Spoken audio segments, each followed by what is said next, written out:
Is going to catch you with another Locked On Wizards podcast episode. Wizards get a dub, 110-93. Wizards beat the Cavs. Kuzma, 25-10. Great game from him. Bradley Beal back from COVID protocols like he never left. 29 points, 6 rebounds, 10 assists. Easy. KCP also back from COVID protocol, putting in 12 points, 4 for 6 from the three-point line. Wizards shot 50% from the field. Cavs was missing some guys, and the Wizards got it done. So let's get right into it.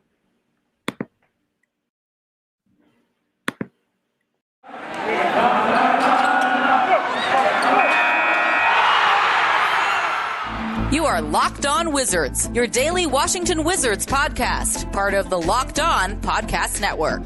Your team every day.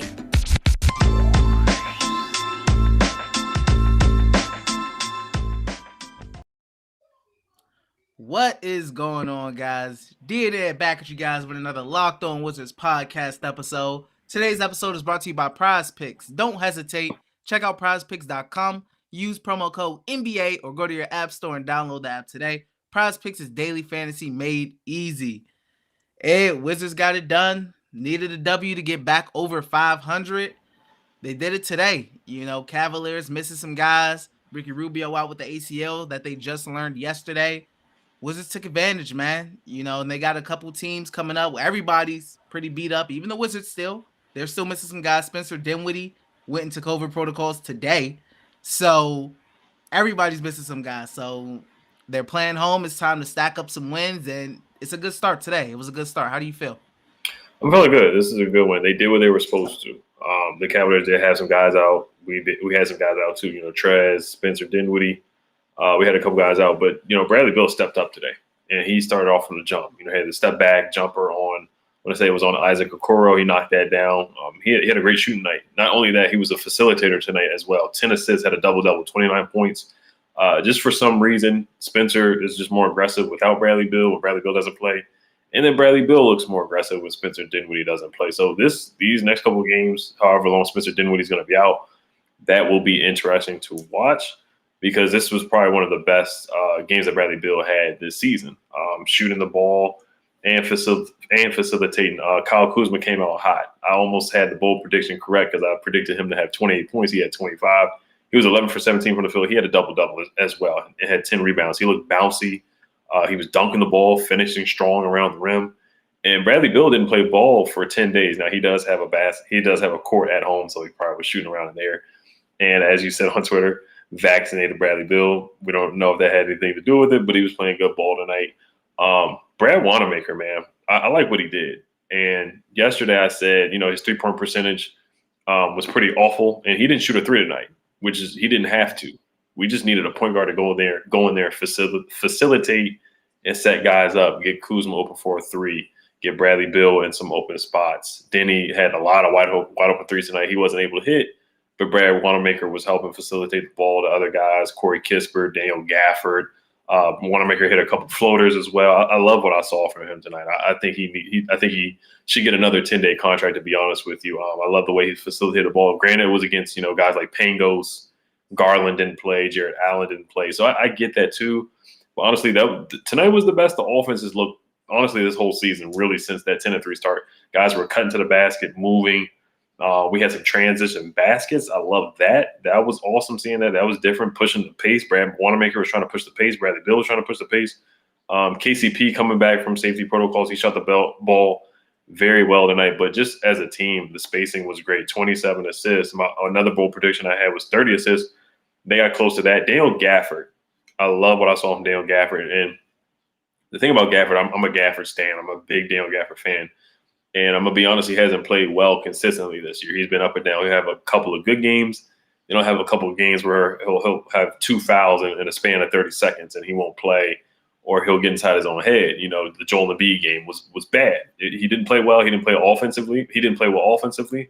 He didn't play well defensively against Joel Embiid. Granted, it's Joel Embiid, but he's had some games where he just hasn't played up to expectations. And tonight he played with some energy. He finished around the rim, alley-oops, dunking, 5 blocks in the first half. That was huge because that first half we were trading buckets, and then towards the end of the second quarter, We broke away with some fast break points. It was a huge block by Daniel Gafford that led to a Bradley Beal easy layup. And him being that rim protector for us was huge. We had to Denny was playing the 5 tonight sometimes. Anthony Gill came in and gave some good minutes too. Everybody ate tonight. Guys, that had to get called up, guys that got signed off the streets. Anthony Gill coming back. It was a team effort tonight, and I love that. Bertans didn't play either. And Anthony Gill gave some really, really solid minutes tonight too. So only thing is, Denny, he's just got to keep his head up. When he makes a mistake, just keep your head up. Don't look down and keep your head down. Just keep your head up. That's what I have to say about Denny. We'll probably talk about him a little bit later, but and we didn't shoot the ball from the 3 well, but we were able to cut to the basket and get some easy buckets tonight. Mm-hmm. So I love what I saw. They came in and took care of the home court and did what we were supposed to do. Yeah, and I say it all the time when I'm speaking about the Wizards.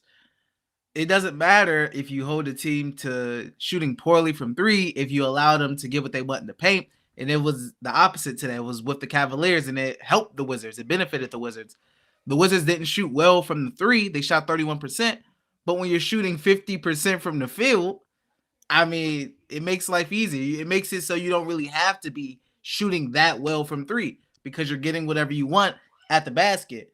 And you can attribute that to Jared Allen missing and, one half of those towers down there with Mobley and Allen. That hurts the Cavaliers. And the Wizards took advantage of that, rightfully so. Kuzma was getting to the basket. I mean, he put up 17 shots, only 4 of them was 3-pointers. I mean, because he didn't have to shoot a lot of 3s. 11 for 17 from the field. I mean, he got some dunks in there. It was easy. I mean, it was a little resistance down there for the Cavaliers. Bradley Beal, he got to the basket as well. I mean, when you can get to the basket like the Wizards did tonight, it makes offense really easy. Like, it makes it really easy. Denny Avdia, 13 points, 5 for 12 from the field. He definitely struggled from 3. 1 for 5 from 3, and he missed a lot of wide open 3-pointers. Same with Corey Kispert. 0 for 4 from 3, 2 for 10 from the field. He struggled as well. From hitting. I mean, it was a lot of open 3s. It was a lot of open opportunities. And they couldn't convert them. Denny at least got one of those 3s to fall. But I'd say for Corey, he's been shooting well for the month of December. I'd say I count it to just an off game today for him. And Denny, like you said, just don't keep your head down. Keep getting to the basket, keep attacking, etc. When you're open, keep putting them up and try to knock some down. Daniel Gafford, 32 minutes. I love to see that. I'd love to see these 30-plus minute games from him because Wizards fans, me included, feel like he can be a starter. And he's young. He's young. So it's still a lot of growing pains, like those Embiid games or those Nikola Jokic games. It's going to be a lot of growing pains where he's out of there early. But when he can play 30-plus minutes and get 5 blocks in one half, which is not easy to do, I mean, you're looking really good, man. And Brad Wanamaker, I think he did his thing out there. It's hard to just come in and start, not even coming off the bench and contribute, just start. And you just getting on a new team. You know nothing about the system. You pretty much out there just playing hoops on the streets or hoops in the gym. Just off of your previous NBA knowledge and previous knowledges of, kind of NBA offenses having similar concepts. You're just running it off of that. So I think he did a really good job today. Spot filling in for Spencer, who went on in COVID protocols. Caldwell Pope, 4 for 6 from 3. I mean, great game from him. 50% from the field. I mean, 12 points. I can't ask much more. From him today. So, all in all, Wizards kept the turnovers down, got to the basket, passed the ball around, 27 assists. I know you like that, Ed. I mean, I think it was a really all-around really good game, especially in that second half defensively from those guys. Definitely, yeah. Everybody ate today. Everybody ate, and that's what I love to see, the ball movement. And just getting easy baskets, making it easier for everybody, because the offense has struggled. We've, heard that in the past. But, we're going to get to some more individual performances. But we're going to get a quick word in from Prize Picks. Yes, sir. Prize Picks has the best NBA DFS prop game on the market. Prize Picks offers more NBA props than any other DFS prop operator and offers all the superstar players as well as bench players only, recording a handful of minutes each game. Prize Picks offers any prop you can think of, from points, assists, rebounds, threes made, etc. All of your users that deposit and use our promo code will receive 100% instant deposit match up to $100. Just be sure to use promo code NBA. You pick 2 to 5 players and an over-under on their projections, and you can win up to 10 times on any entry, and it's just you versus the projected number. Prize Picks allows mixed sports entries. You can take the over on Bradley Beal combined with the under on KCP in the same entry. Use the award-winning app on both the App Store and Google Play. Entries can be made in 60 seconds or less. It's that easy. Prize Picks is safe and offers fast withdrawals. Go to prizepicks.com today and use promo code NBA, or go to your app store and download the app Prize Picks. It's daily fantasy made easy. Also, thank you for making Locked On Wizards your first listen each and every day. Now, for your second listen, Locked On Now. Check out the Locked On Now podcast, nightly recaps of every NBA game with analysis from our local branch experts. Listen to Locked On Now on Apple Podcasts, Spotify, or watch it on Locked On NBA YouTube channel. So, Ed, I mean, I was happy with today. It's rare that we get a game where we're not sweating towards the end and our heart ain't racing and beating out our chest. I mean, what other thoughts do you have about this game? I like the way Daniel Gafford defended Evan Mobley tonight. That was definitely a tough matchup, and he blocked Evan Mobley a couple times. Evan Mobley is just highly skilled. He's highly talented. That Julius Erving almost, reversed under the rim. It looked like Kyle Kuzma gave him like a low 5 after he scored it. That was a tough matchup. And for Gafford to stand tall, I mean, they're both of that same build, so that was a better matchup for him rather than guarding Jokic and Embiid and Sabonis and those other stronger bigs. So that was a good matchup for Daniel Gafford tonight. Mobley had 21 points and 5 boards. I mean, and Kevin Love just he made some tough threes tonight. He was 4 for 10, 24 points and 11 boards. He shot the ball very well. I thought we kept Lauri Markkanen in check for the most part, but Taco Fall came in there and we didn't let him score. But once again, I love what I saw from Gaff. And then points in the paint tonight. We had 68 points in the paint to their 44, so we did a better job defensively. Defensively, we have tailed off since that 10-3 start. We defended the paint. We defended the three-point line. Guys were communicating. Denny was walling up. I thought he played very well defensively, rotating. Bradley Beal was locked in defensively as well. So I love what I saw. We had 8 blocks tonight, obviously because of Gafford having 5. But I just love the defensive effort tonight. We rebounded the ball well. Like I said, points in the paint, 68, and only allowed 44.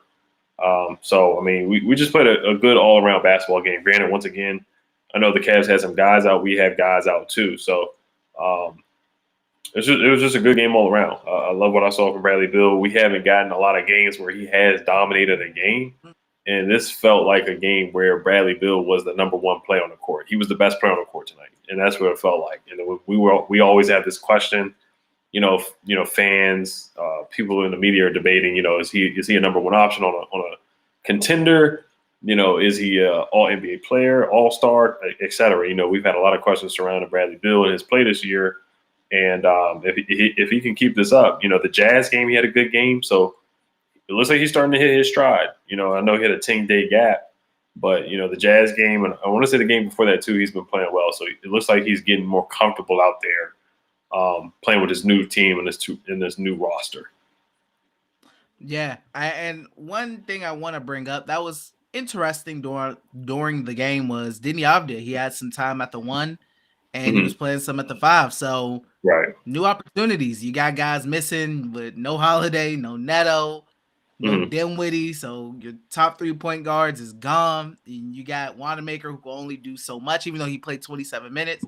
So rotations change, positions change. Deni Avdija gets a chance to really have the ball in his hands, run the 1 for a little bit, and show some of that defensive versatility at the 5 by playing the 5 for a little bit as well. Being able to really use that length. I mean, I think this is, obviously you don't want guys to be in the protocol and all that. You want guys to come back and be healthy. But I think it's a this is a good opportunity for Denny to experience some of these newer things and experience it, and the coaching staff getting to see what Denny can do running the one a little bit. Maybe if he continues to play well at that spot, he gets some more playing time when everybody comes back. He may get some spot minutes at the one, etc.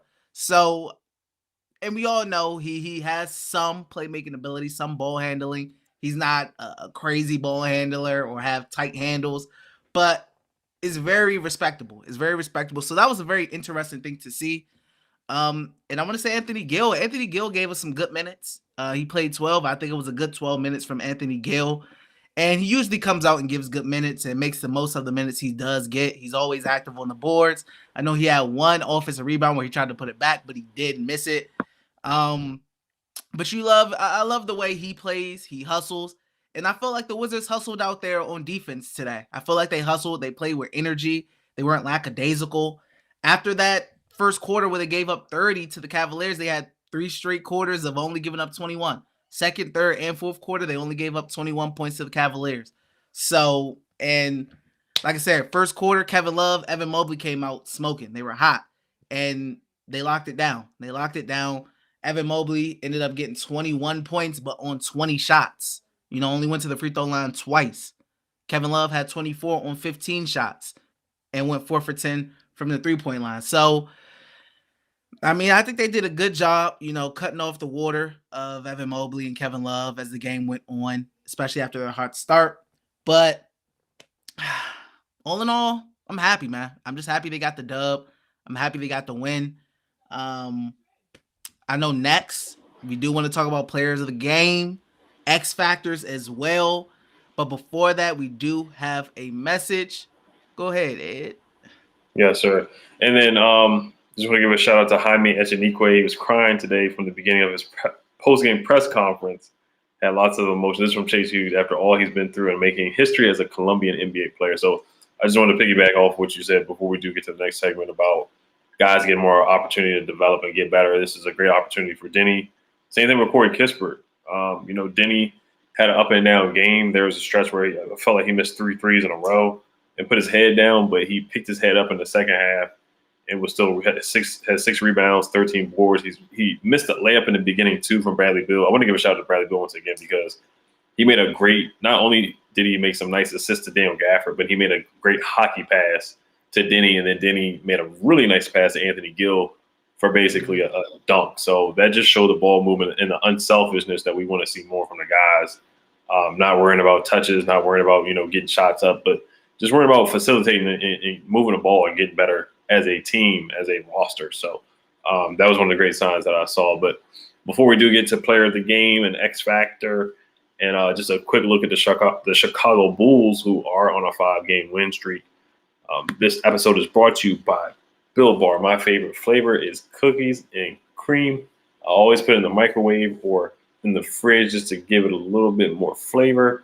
It's the new year, so that means New Year's resolutions. If yours is about getting fit or eating healthier, make sure you include Built Bar in your plan. Built Bar is the protein bar that tastes like a candy bar, maybe even better than a candy bar. You want to eat healthy, but it's just getting so boring. By like week 3, you might be thinking, this is just not worth it. Where's the chocolate? Built Bars are covered in 100% real chocolate. Most Built Bars contain 130 calories, 4 grams of sugar, 4 net carbs, and 17 grams of protein. Compare that to a candy bar, which usually has around 240 calories, 30 grams of sugar, and dozens of net carbs. Even if you're not a huge fan of working out, you can at least eat something that tastes good and is good for you. That way, when you enjoy a delicious Built Bar, you can almost count it as a workout. Go to Built.com, use promo code, and get 15% off your order. Use promo code LOCK15 for 15% off at Built.com. All right, D, so who was your player of the game and who was your X factor?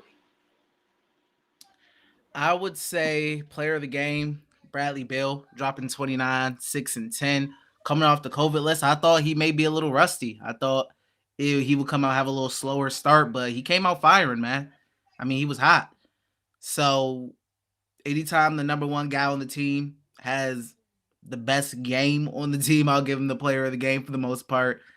I I was a little worried because Bradley Beal was coming. He was coming off that Jazz game, and it looked like he was, heating up, and then bam, COVID protocols. So that kind of worried me. I was like, dang, he was just heating up. I thought he may slow down, but no. I mean, it's like he never left. So player of the game, I go to Brad. Kyle Kuzma, I would definitely give. X Factor, I thought he was a great second option today. I mean, he was aggressive. He has the size. He's 6'10". He has the size to be aggressive and get downhill and not settle for jump shots, etc. And that's what he did today. He played like he was 6'10". He was aggressive. He got to the basket. He got some dunks in there. And I mean, you love to see it. A close second was Daniel Gafford to the X Factor. Close second was Daniel Gafford. 5 blocks in 1/2 is hard to do, folks. It's really hard. It is, yeah. I'm gonna go with, of course, Brad was player of the game, and I'm gonna go with Kuz too. But I really want to give it to Gaff because he was the defensive anchor. We don't go on that run to end the first half without Gaff because we were trading baskets back and forth, and we just needed some stops, and he did that with blocking shots. But yeah, I'm gonna give the X Factor to Kuz, and I want to give Brad Wanamaker some. I love what I see from Brad Wanamaker. Like I said, he's kind of like a Derek Fisher out there. He's not knocking down a whole bunch of shots and. He's not very athletic, but he's real stout and he's sturdy. And I like because he used to cook the Wizards. Every time we played against him, he would always cook us with the Celtics. So, but I'm basically with you on player of the game and X Factor. Yeah, definitely. These Bulls, man. These Bulls, I know they were without Lonzo. They were out without Caruso, but they still got DeRozan. They still got Zach LaVine. They still got Vucevic. I mean, it's tough. It's going to be really tough. What's your keys, man? What's your keys? It's going to be a tough game. It's really going to be a tough game. Yeah, I would say protect the paint. We do get a little break there with Lonzo being out because DeMar DeRozan, we know what he wants to do. We know he wants to get to the basket. He wants to shoot a lot of mid-range jumpers. So most likely Denny would be guarding DeMar. So that should be a really, really good matchup for him. That would be a good test. For Denny Avdia, guard DeMar, an athletic guy who can definitely get to the basket and score. They got some shooters. Zach LaVine against Bradley Beal. That's always a good matchup. Zach LaVine, he cooks the Wizards too. He always puts up 29, 30 points whenever he plays with the Washington Wizards. That's a given. And Vucevic, we just talked about stronger bigs who are sturdier, not kind of the lean bigs like a Mobley or Daniel Gafford. This is going to be an intriguing matchup for Daniel Gafford too. So just looking at it from a matchup standpoint, Kobe White is playing better too. He was kind of not getting a lot of playing time for the Bulls. He's definitely taking advantage of the opportunity with some guys being out. Troy Brown Jr., former Wizard. We're going to be playing against him. And they got a guy off the bench, Ayo Dosunmu, the rookie from Illinois. He's been playing really good ball too. So they got a lot of guys that can come in. They're a deep team. They played 11 guys last night.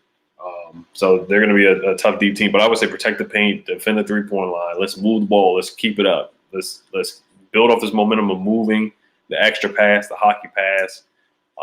Even if shots aren't falling, let's just keep moving the ball because we're not a good three-point shooting team. KCP played well tonight too.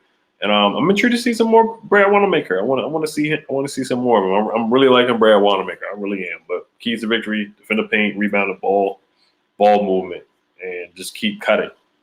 Those are my keys to victory because of the Bulls. I definitely will say protect the paint and defend the three-point line. In their last game against the Hawks, they shot 62% from the field. That's crazy. Yeah. They shot 62% from the field against the Hawks. And then put on top of that, they shot 45% from the three. So they were just hitting everything. And, with a guy like Vucevic, Daniel Gafford got to be strong out there. You got to be strong down low, especially with Montrez. I don't think Montrez will be back. I'm not sure yet. Who knows? But he has to stay out of foul trouble, definitely, this game. They got to toughen up in the paint, be strong in the paint. And they got to do their best defending this three-point line. You spoke about Zach LaVine before. He's done the Wizards up in the past. Kobe White, I believe, has gotten hot against the Wizards before in the past as well. And then you got DeRozan and that midi and that, just posting you up, etc., hitting those post fades. And DeRozan has gotten hot against the Wizards before. So they got a lot of guys who has had good games and gotten hot against the Wizards before. It's going to be tough. But if you could do your best, guarding the paint, guarding that three-point line. And I would say I would definitely say moving the ball as well. Like you said, I would say moving the ball as well. You want to get the Bulls defense, moving side to side. You don't want the ball to stick and make it easier for the Chicago Bulls to defend you. Keep the ball moving. Don't let the ball stick. Make the Bulls move. Make the Bulls adjust. Their bench unit, they got, Troy Brown, like you said, Io, good rookie out of Illinois, I believe. I remember watching him in Illinois. So, they got some guys off the bench, man. That they're not at full strength. So the Wizards bench can step up. That'll be huge. If we have the bench advantage in this game, that'll be huge. So all in all, I definitely say defend the paint, defend the 3-point line, move the ball as well. Those are big. Those will be big in getting this game. You at home again, so that helps. Back at home. Wizards play well at home. They play better at home. So hopefully they can get the job done. But those are my keys right there for sure. You got any bold predictions yet? You know what? I'm liking Kuz, man. Kuz with these guys out, man. He's playing different ball. He's been really aggressive. I'm gonna say the Wizards. They are going to. This one's a tough one. I'm gonna go with. I would go with Gaff with some more blocks again, but I feel like Bradley Beal is gonna have a big game. I got a feeling he might go all for 40. I think he might drop a 40 bird. We don't usually win when he drops 40. I'm gonna just say he drops 40. I think he's hitting his stride. I think I don't think he lost confidence, but I think he's very he's in his zone right now. I'll say that he's in his zone right now. I will go with I'll say Denny Avdia has a double-double. I'll say he has something like maybe 12 points, 10 rebounds. I'll say he has a double-double game. I think his play is going to be big. He's going to be tasked with guarding guys like Zach LaVine at times, guarding guys like DeMar DeRozan for sure, especially when he heats up, because he probably will heat up. Same with Zach. So he'll have the task. They can guard those two. And then offensively, I expect him to have a decent game, whether it's getting to the basket or hitting a couple threes. I see double-double. I say a double-double for him. But that's all we got for you guys, man. Thank you for making Locked On Wizards your first listen every day. We are free and available on all platforms. For your second listen, Locked On Bets, your daily one-stop shop for all your gambling needs. Locked On Bets, hosted by your boy Q, with expert analysis and insight from Lee Sterling. Guys, today, once more, we get to end it off with a dub, man. We'll take them as many as we can get, man. Back over 500. Yes, sir. Just want to have everybody have a happy new year. Thank you guys for watching and listening. Make sure you guys subscribe and hit the notification bell on YouTube, and make sure you guys subscribe to the podcast on all platforms. You guys have a good one. A happy new year. Peace.